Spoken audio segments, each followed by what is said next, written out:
The broadcast is now starting. All attendees are in listen-only mode.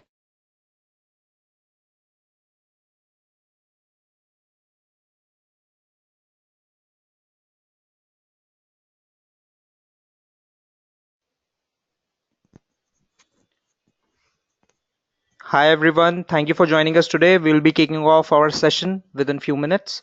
We have got a lot of attendees joining in.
Once again, hi everyone.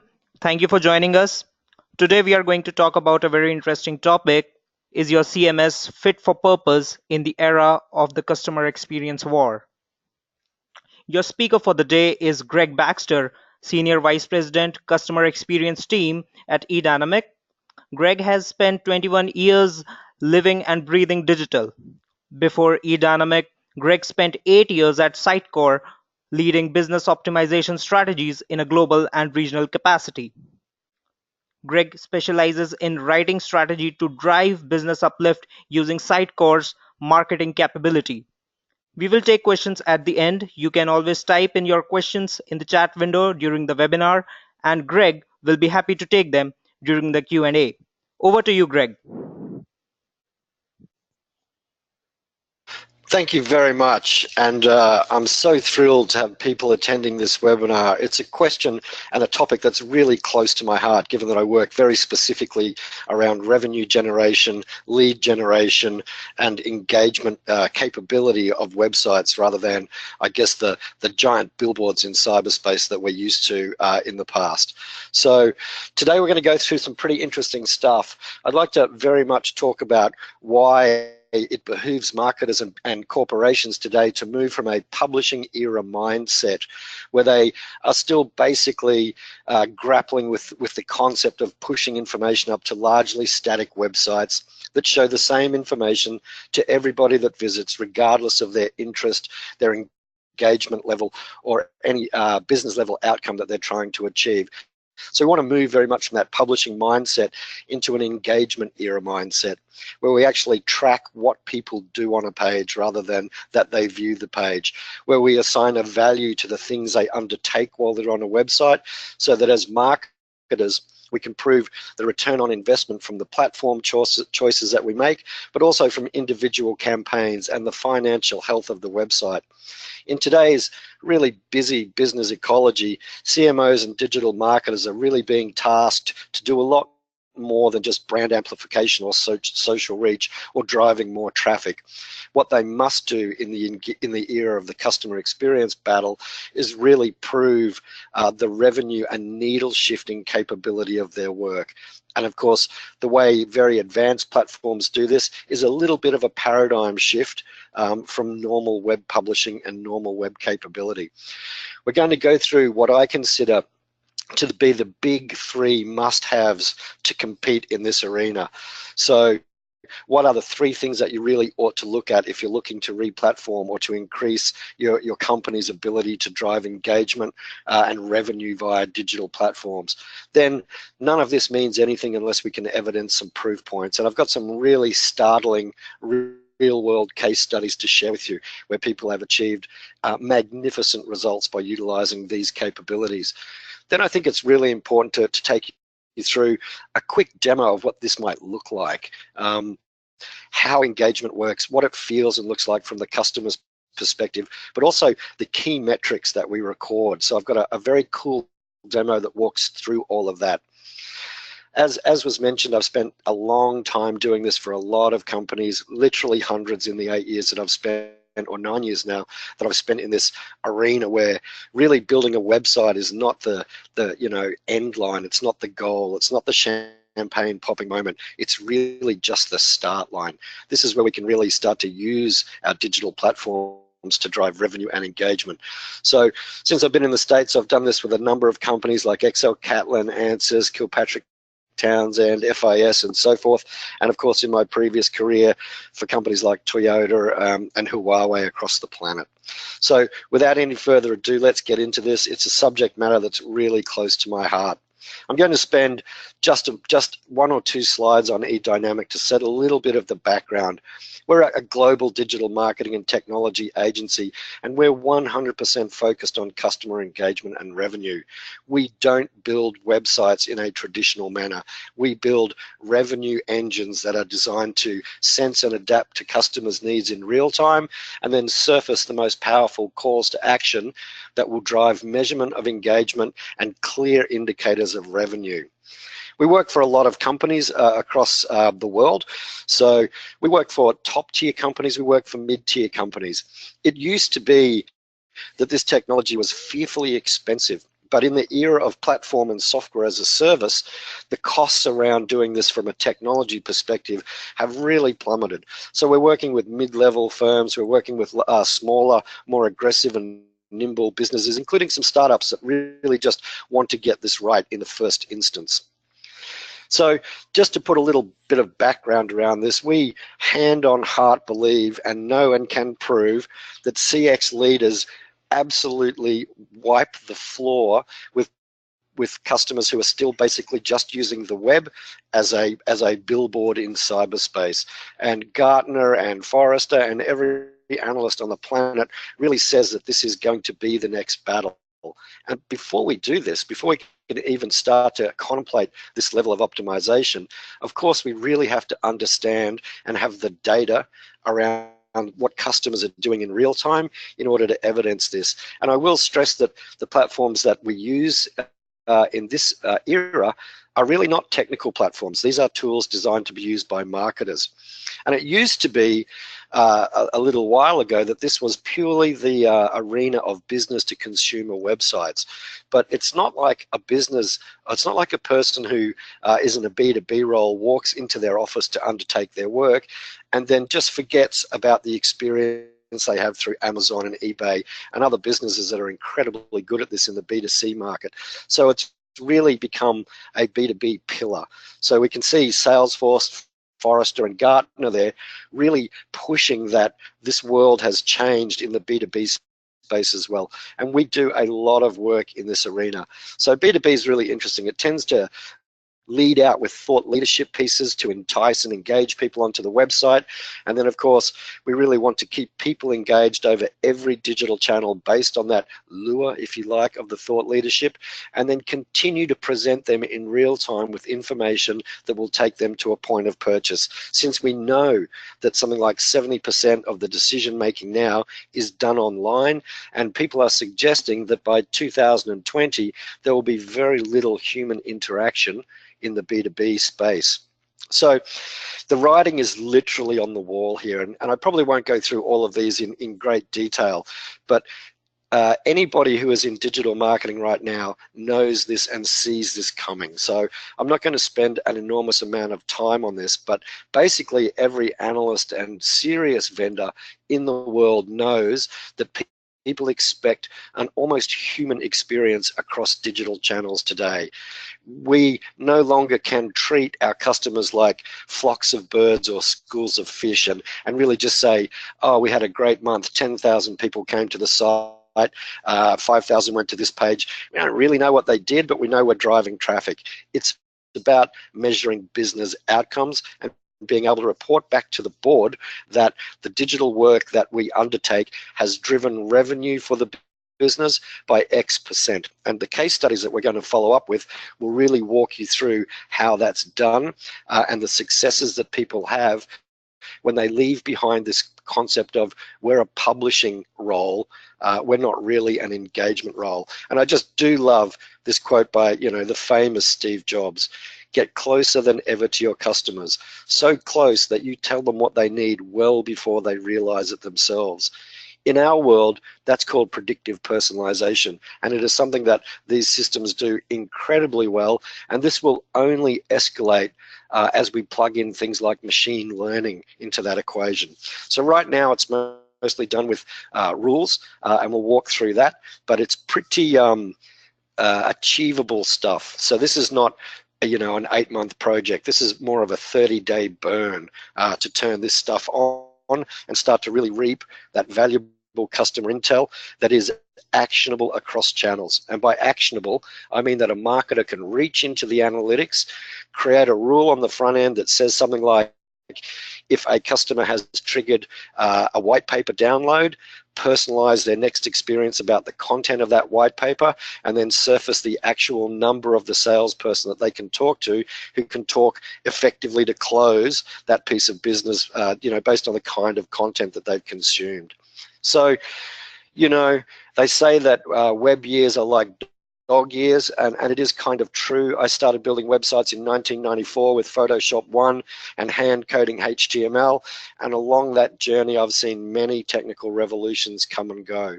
So we used to deal with CMSs, and they were really good at publishing content, but they had absolutely no idea what customers were doing on the website, what their profile is, what product interest they were in, or where they were in the buyer journey. They were just efficient shovels for content. Then we had the concept of enterprise content management, which really started to look at, okay, email is a significant channel, social is a significant channel, and all of this data really does belong at the end of the day in a CRM. Then we moved into more industrial levels of web content management, and the pillars of this sort of world, Sitecore, Adobe, and a couple of others, really focused on how do we move from a CMS to a WCM, but WCM now is dead. It's interesting to note that if you go looking for the Gartner Web Content Management Magic Quadrant for 2018, you won't find it. After 8 years, that has been retired, and Gartner now looks at and presents a DXP, a digital experience platform, that has really replaced 8 years of their thought leadership around all of that. And they define a DXP as an integrated software foundation for engaging users across all digital touch points. So the game has very much shifted, and it kind of behooves us to move with those times, or we do face being left behind. And when we see double-digit improvement from personalized dynamic platforms through to static ones, the outcomes are really clear. So I really want to talk very quickly about the three things that any new platform that you're considering must do well to survive in this era of data. And make no mistake, data is driving this. And I don't mean, of course, vanity metrics, social amplification, or page views or traffic metrics. I mean, what are people doing on the website that shows clear levels of engagement and clear levels of revenue increase. So the first thing that we have to do is really do away with this concept that we can just strap a tagline from Google Analytics onto the website and enjoy our page view kind of reports. That no longer is enough and certainly doesn't help us instrument the customer experience or utilize that in real time to affect the customer journey and conversion rate. So we really have to move away from this concept of straight analytics and move into this concept of engagement analytics. And of course, these analytics have to be actionable by a marketer and they have to be real time so that we can affect not just the next visit or a visit in 2 weeks from a customer, but we can affect what they see on the very next page view based on what they did just 1 second earlier. The second thing that we really need to build into these systems and include is having the ability to continuously optimize and personalize that experience. So if we have that level of analytics, it's really simple to instrument websites to shift by sensing and adapting to customer needs in real time, and then surfacing the content and calls to action, digital signposts, if you like, to guide them to the point of conversion that we as a business want them to undertake. And you will see this very heavily in the demo that I run later on in this webinar. The third thing that we really have to do is accept that the internet is really not the web anymore. It's a splinternet.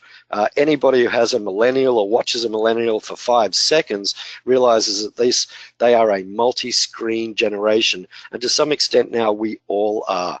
You only have to catch a train or a bus to watch the amount of screen time that people have when they're basically doing things where they would probably just be reading a book. They're now engaging in digital. So we really need a tool set that when I publish a piece of content, can publish it out to LinkedIn, can publish it out to Facebook, can leverage somebody's profile and send every customer an individual email that meets their needs based on the stuff we're recording in real time. So this one gets me all of the time. I get a lot of email like everybody on the planet right now. And the thing that bothers me is that I'll open a lot of emails and it'll be generic. It'll be a batch and blast once a month and everybody gets the same message. I'll get one of those and I'll probably let that slide if it's not relevant to me. If I get another one that is clearly just batch and blast and makes no effort to understand what I have already done with a particular company via digital touch points, I will probably never read an email from them again, and I will in all likelihood unsubscribe. So these are three things that are critical to get right. Real-time engagement analytics and the ability to score the different goals and conversions that people undertake on a website, being able to run personalization, profiling, and A/B testing, for example, to continuously drive the best possible conversion outcomes, and the ability to reach out across channels and orchestrate the customer journey regardless of the touch point that they choose to come in from. Absolutely three top things that a web content management or a digital experience platform has to have today. And the proof very much is in the pudding. These are not just words. Because I've been really fortunate to be a part of this whole revolution by being a cog in the machine at Sitecore, I saw this whole revolution happen, and I was very close to a number of projects where we did not measure the success of a project based on how quick it was to get a website up and running. We basically measured it on conversion success. So I'd like to introduce you to a company called Nutricia Danone. They make baby milk powder. And as you can imagine, this is the kind of business that does not survive if you just buy one tin. Rebuy for this company is absolutely critical to their financial life. So they built a thought leadership website where they wanted to track women through every week of their pregnancy and personalize the journey for each week. So one of the things they did first was try and understand what the due date was, and then work backwards to show what was happening to a woman each week, present care line, present nutritional information, present health and safety information, because they realized that pregnancy is a magnificent thing, but it is also a moment of great anxiety. So their idea to remain top of mind was to provide this service. And the idea, of course, is that people would buy nutritional supplements through that journey, and of course, the milk powder once the baby was born. So they did the first thing that every significant player in this space does, and Psychor calls this the engagement value scale. But in all honesty, whether you're working with Acquia, Episerver, Hippo, or Adobe, this is where you start. If you can't measure it, you can't optimize towards it.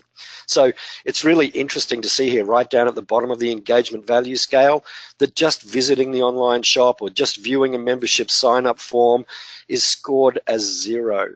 Just visiting a page shows no intent, and it shows no actual engagement level. If a user would then use one of the calculators or sliders that were built onto that site, you know, whether they're to test whether their child had an allergy, or a recipe generator, they're actually doing things on the website. So these are things people click on and undertake, and we only score those. So using something like that situation slide was just the beginning of the customer journey, so it's given a score of 5 points. If somebody, and this is really interesting, if somebody completes the online purchase or completes their online contact data, they only get 15 points out of 100, because as I said, one single buy is not going to keep the lights on in this business. So they really need to be able to register that somebody has made one online purchase or completed their contact data, to then surface content that will make that customer step to the next part of the engagement value scale. And in their world, this is contact the Careline chat or Careline email or call center from a mobile app. And the reason I want to do this, of course, is to take somebody from an unknown user to a known user and increase the number of channels by which we can market to people. Completing the My Situation due date, birth date was absolutely key well, it was the entire key to being able to craft an experience that literally personalized every single week. So you can imagine the impact of that.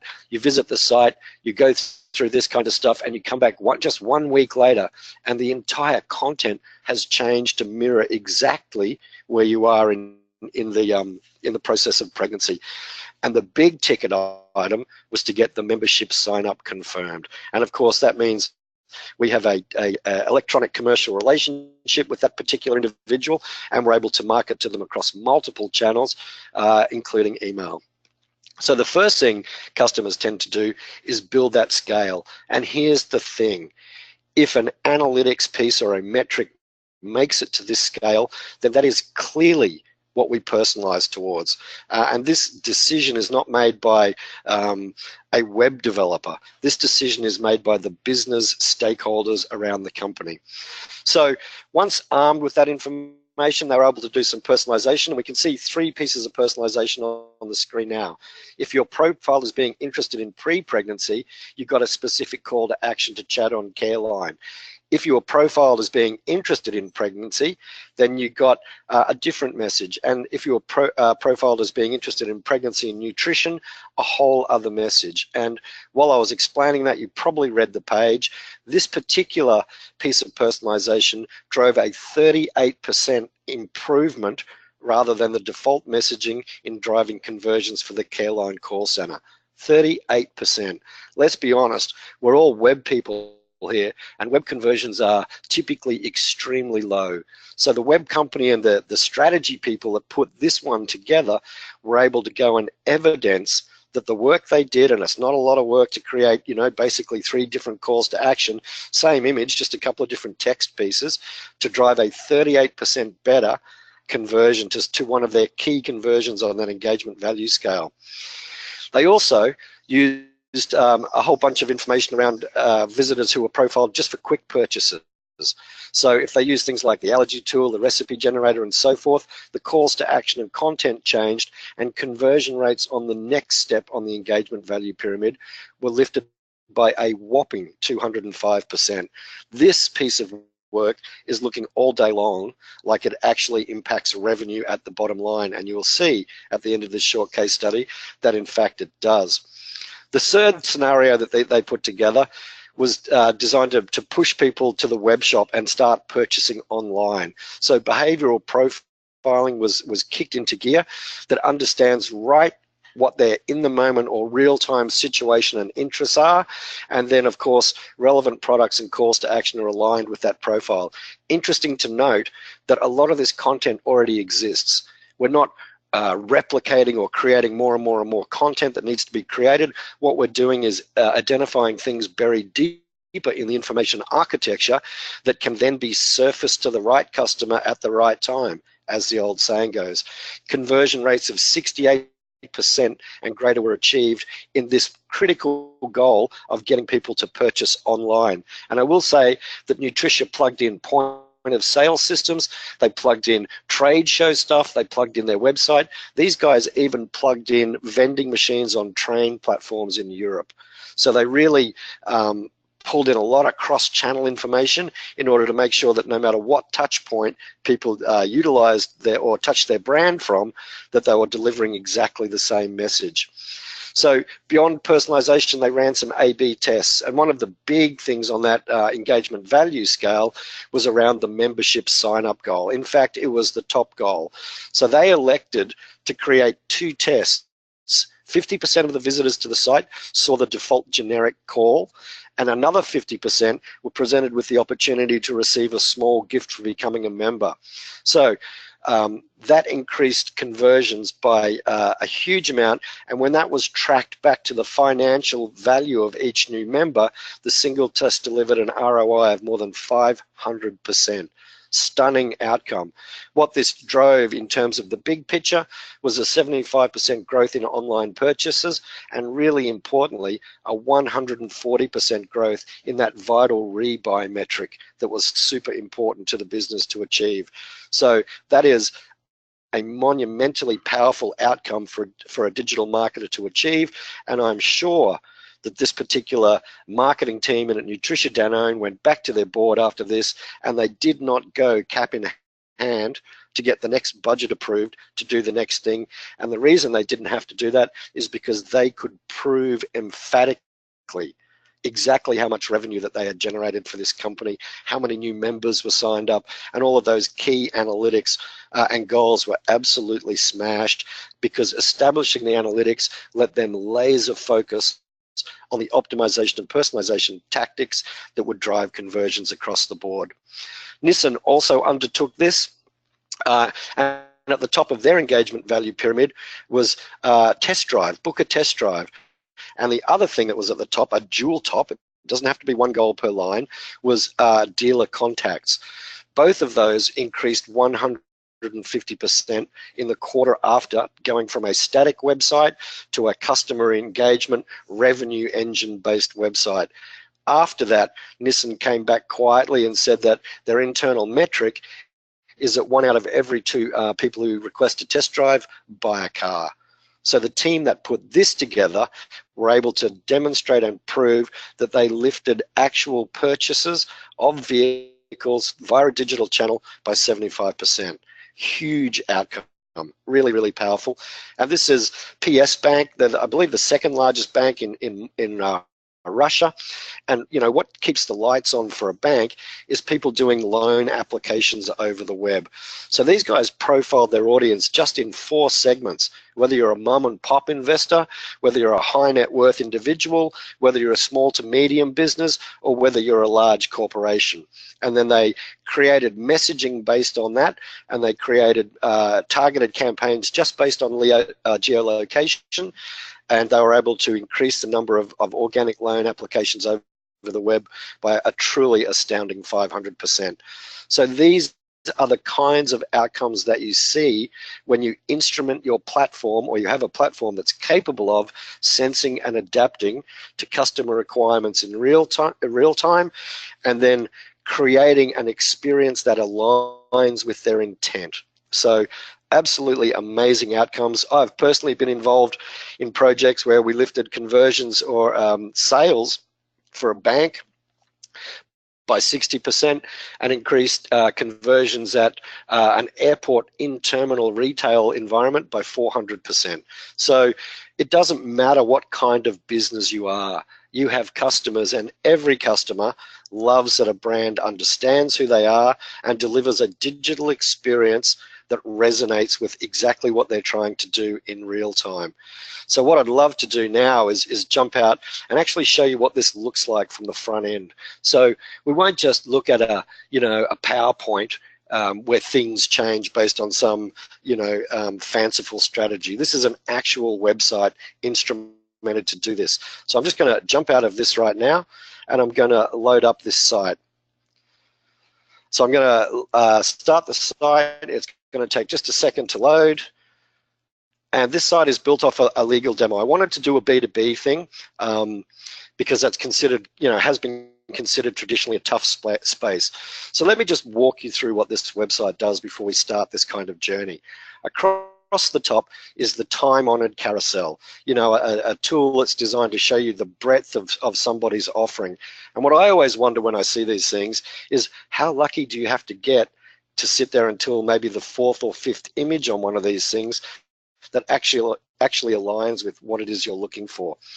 The second really important thing that we've got down here is a call to action teaser built around thought leadership, solving transactional tax challenges in mergers and acquisitions.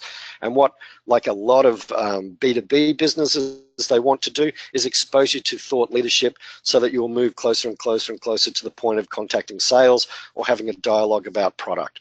So this is based around a webinar, and more about that in just a moment.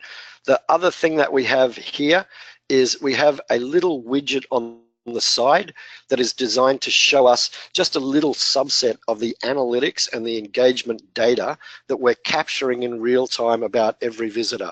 So right now it's saying my engagement value is 0. I've visited just one page on this website, and it's my first visit.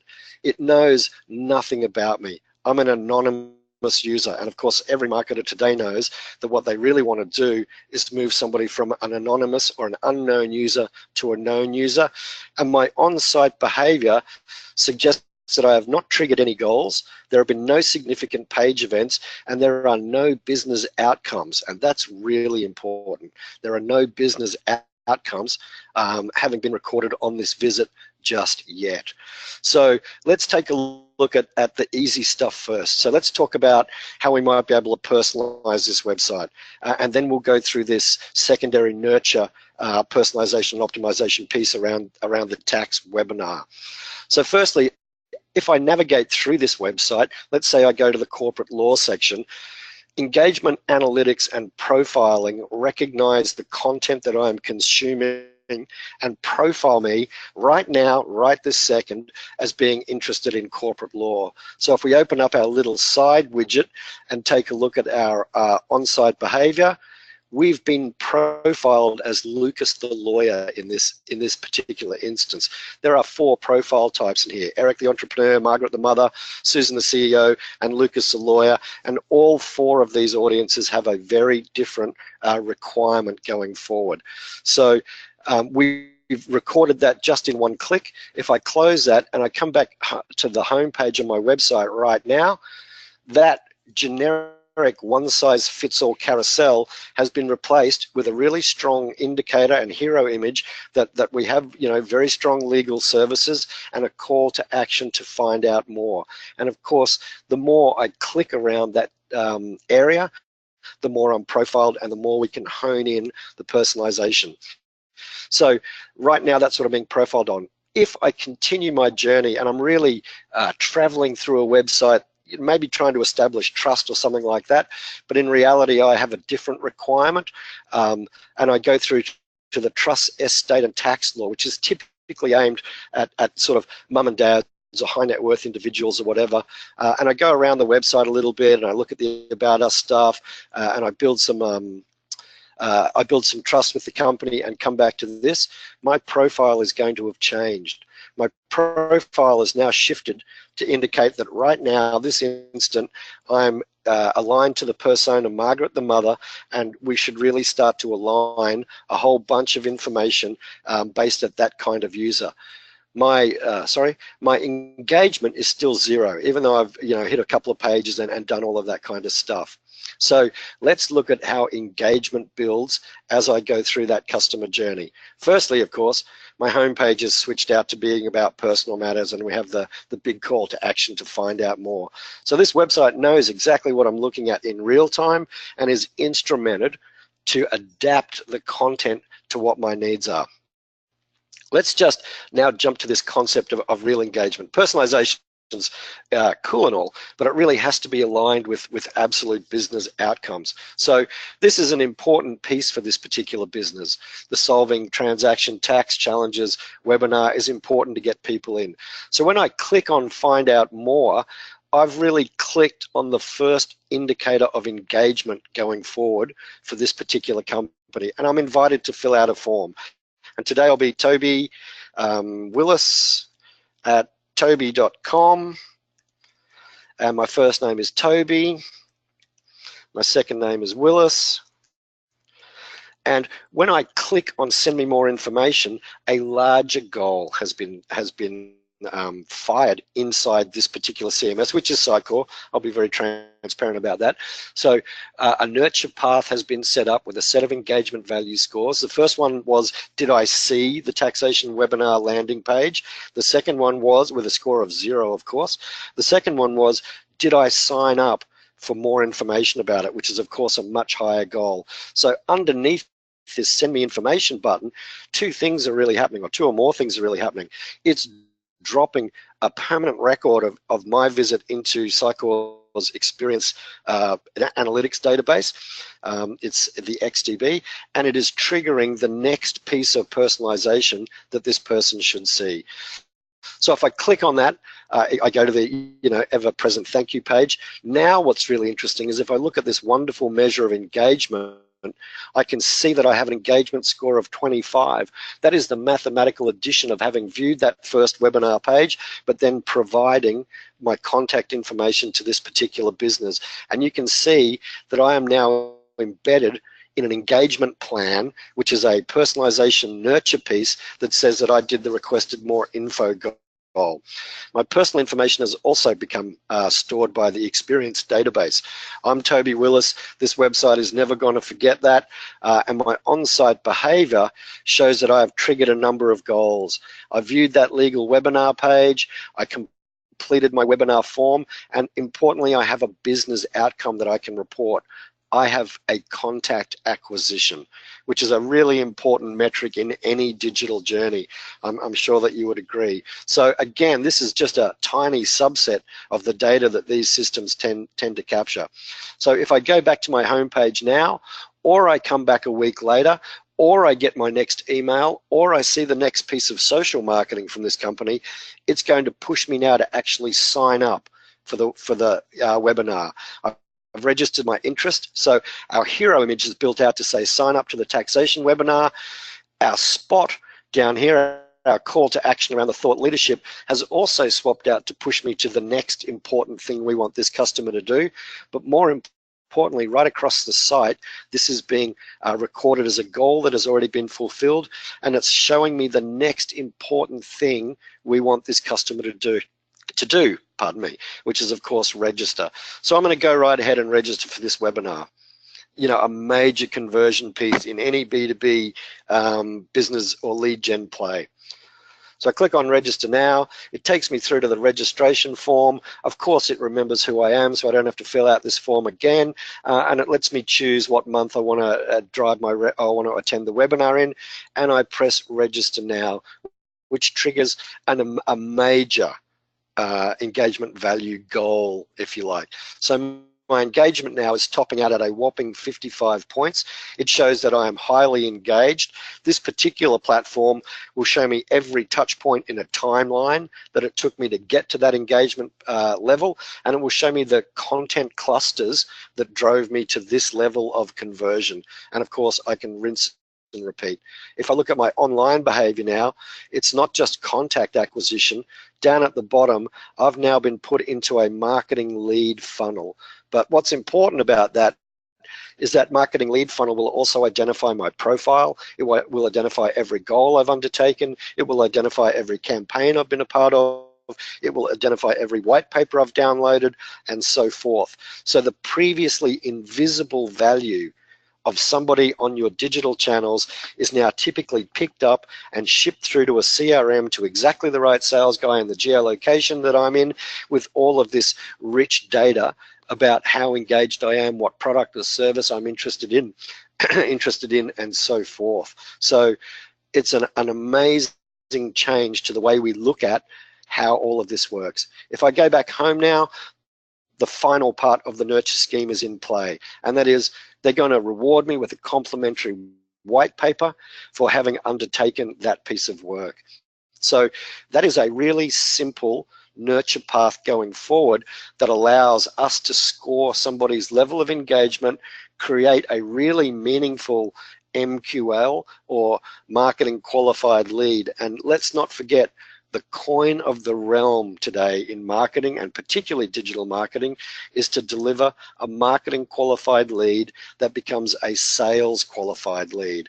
So if I were running this webinar, similar to the one I'm doing today, I would be looking at all of the analytics of a visitor on my website. Prior to that webinar, I would be understanding exactly what the majority of the audience is interested in, and I would absolutely be tailoring the webinar in order to push those people to a conversion point. And of course, post webinar, there would be a follow-up, and not just a follow-up by maybe an inside sales rep. The website itself should really change so that I'm pushed to a call to action to actually content sales. So it makes all kinds of sense to take this leap to get this level of visibility on your customers.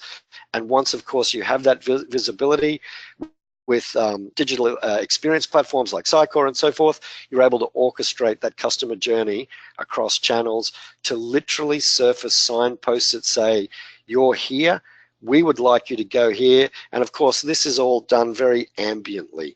So we don't swap in and out whole chunks of content here. We're talking about personalizing small call to action pieces across the website. And as you saw, this call to action is mirrored across every page where this placeholder exists. So if I go through to the About Us page, it's now enjoy a complimentary white paper. And that is just because systems like this not only give you the ability to orchestrate this journey, but they completely separate content from technology, and they let you replicate calls to action by editing once and publishing everywhere. So that's a really important part of these kinds of technologies. So we'll go back to our presentation now, but I hope you enjoyed that. I'd love to show that in more detail. We don't have the time today, but of course I could jump into the admin interface of that particular platform and show you the experience analytics being recorded against every individual customer, not 10,000 visitors, Toby Willis. And I could show you Toby Willis's exact unique single record of transaction. So in this case, the Sycor experience database tracks every user and builds this profile on every single person that comes to the website. And you can very easily interrogate this data and see the patterns, paths, and content and strategies that drive high conversion outcomes from a business perspective. And of course, it's rinse and repeat, or it's look at other campaigns or other content paths or other offerings that aren't doing that well, and understanding the forward-facing content strategies that can really change and shift the needle for parts of the business that are, or parts of the digital business that are not performing so well. So again, I really want to sort of make this very, very clear. Change the way you look at analytics, move from vanity or traffic-based analytics through to conversion and engagement analytics. Make sure whatever platform that you look for in the future, and this is all about future future-proofing investment and being able to drive return on technology or MarTech stack investment, really look for something that has personalization and optimization in it. And I would suggest it would also require profiling. As you saw, I was profiled as a lawyer. It sent me all of that fantastic nurture path stuff around being a lawyer. And thirdly, it doesn't make any sense at all to copy and paste content from one part of your MarTech stack to another part of the MarTech stack. Everything can be published from inside these one systems and pushed out to different publishing targets. What that means is that there's a real reduction in the time it takes you to stand up campaigns and drive them out across multiple channels, but it also means that the workflow around building that campaign is locked in one metaphor. One piece of workflow, one approval, one pulling of the trigger, and watching that information spear out into all of those channels. Now, I can hear the question that is likely to come. I've been in this business a very long time, and I was in this business during the heyday when this stuff was, frankly, fearfully expensive. You know, companies like Sitecore and Adobe and Acquia and Episerve and Hippo and companies that are actually doing this are really just reverse engineering what the titans and veterans of the industry did. And of course, the days of this being a perpetual license were very, very, very expensive. But Sitecore and a number of entities like Sitecore have now moved very heavily into platform as a service or software as a service, and typically it is more and more often deployed on cloud. And what that means is that you have a much lower monthly or annual cost to run the software, and you have a known OpEx. And what that means is that you don't have to, you know, in plain English, you don't have to stump up the $750,000 for the license. It will be based on the traffic that you have. And Sitecore, as an example, has many, many packages also aimed at small to medium businesses. Because let's face it, somebody like Coca-Cola is going to drive an enormous amount of traffic, and that investment for them makes sense. You know, Bob the Butcher, not so much. So Bob's investment is going to be much reduced based on the amount of traffic that will be exposed to those tools. The important thing is that right now it is cheaper than it has ever been in human history to utilize the same kind of capability that we see on global category killer websites. It's now very affordable for mid-market. So the time has come. The tools are available. The tools are matured to the point where a marketer can do it. You know, a mere mortal can do it. We don't need to plug in, you know, thousands of coders. We don't have to write, you know, a single line of code in most instances in order to achieve this. So that kind of coming together, if you like, of all of this capability really means that it is time to step up and think about how your job will be measured in the next 5 years. And I guarantee you it will not be measured on social amplification or page views. It will be measured on how much you can evidence that you have shifted the financial and economic health of your individual business. So in other words, it really is time to become a marketing superhero. And you know, you don't have to be Einstein to come up with these strategies and capabilities. As marketers, you tend to know this stuff, but what you need is the toolkit to be able to do it. So it is really time to consider whether your current platform or CMS is capable of undertaking these next generation or current generation really capabilities. And if not, we would love you to reach out to us, and we'd be happy to walk you through the opportunities, costs, and capabilities that you can access. I would also say that after this webinar, we will contact you all, and we will contact you all with a couple of pieces of information. The first is an ebook written by myself and my manager of demand generation and marketing automation around the revenue engine.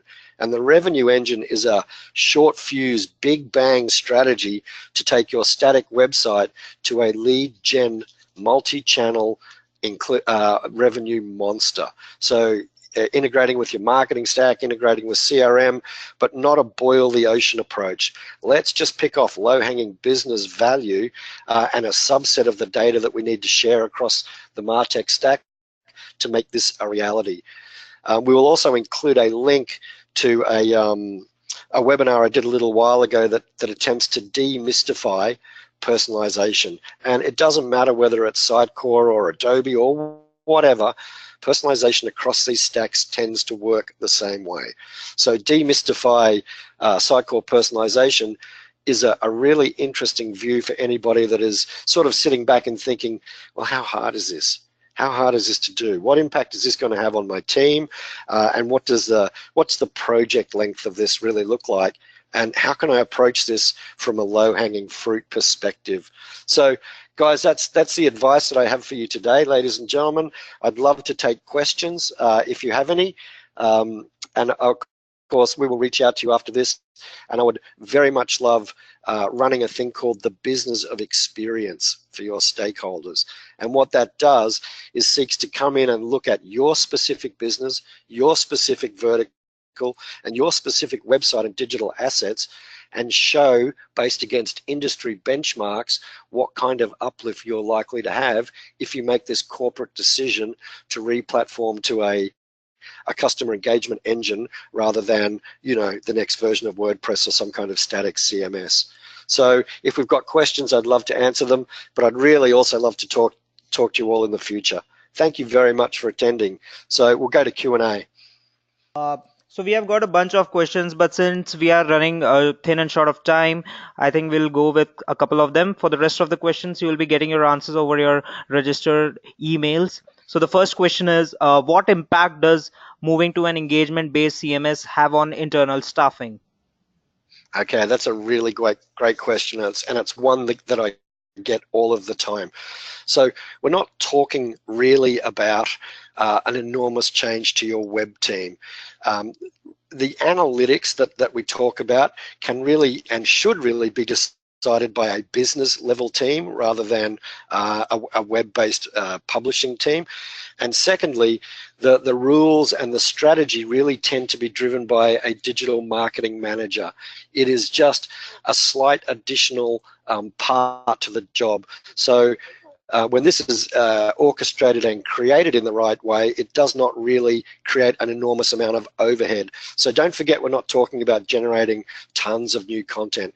We're talking about surfacing content that already exists in the information architecture.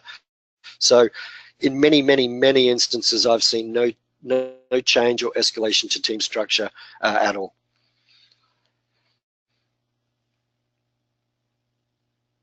So the other question is, how do we get an executive buy-in to upgrade our current platform? Okay, the best way to get executive buy-in is quite literally to show them the money. We know that the average industry uplift for implementing personalization in terms of sales is 19%. We know the average increase in click-throughs to personalized marketing is around 300%.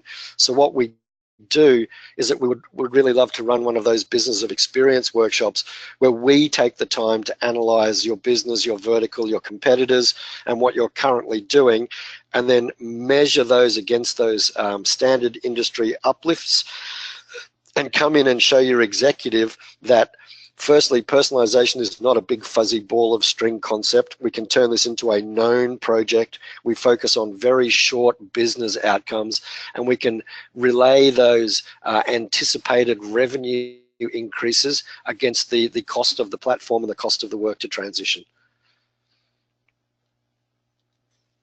So I think great. That's it for the day. Thank you guys for joining us for the session, and we look forward to see you in one of our upcoming webinars. And for the latest updates and knowledge, you can keep visiting our website www.edynamic.net. Thank you and have a nice day. Thank you very much, everybody. Have a great day, evening, morning. Bye-bye.